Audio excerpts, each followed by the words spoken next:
Hey, fourth grade, we've got today's lesson, and then we have a review lesson, and then we're at the end of our chapter, and we'll do a Kahoot quiz as kind of your assessment.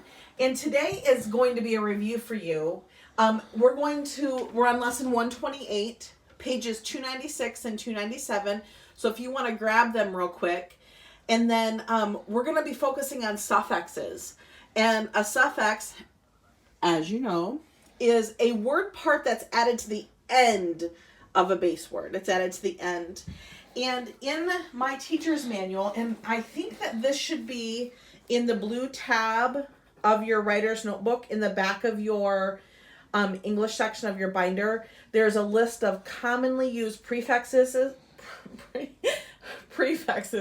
and suffixes. But, however, because we're not together and you can't say, Mrs. Gay, I don't have that page anymore, it fell out of my binder, I will attach this to the email. So I'll do a little scan and attach this if you need it, okay?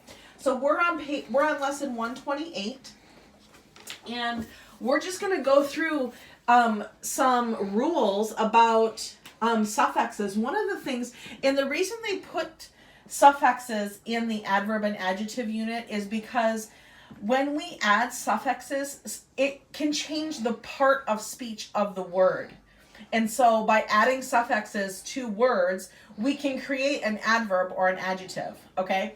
So let's look, today we're going to focus on changing these words. So many times when you have a Y in your word, to change it to, let's say we want to change it to scarier, we're going to change the Y to I and add an ER. Okay, so if we were going to change it to scariest, we're going to change the Y to I and add an EST. Very good.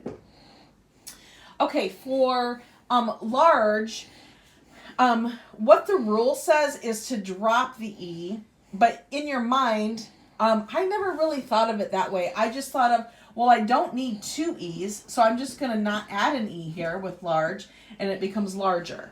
Okay, then think about how you're going to spell largest. Only with one E is largest. Okay? When we have, sometimes we have to add a second consonant, and then the ER and the EST. So in this case, thin is going to become thinner. And what will thinnest become? We're going to spell it this way. Okay, so this is true. We add the second consonant when there's only one vowel in the word and it's followed by a consonant. This is something we'll use and you'll become familiar with. So, but today as you practice, remember it. Words that only have one vowel surrounded by followed by a consonant, you're going to double that consonant and add the ending ER or EST. Okay, kiddos, go ahead and do pages 296 and 297. This should be a really easy peasy lesson for you, and I'll see you soon.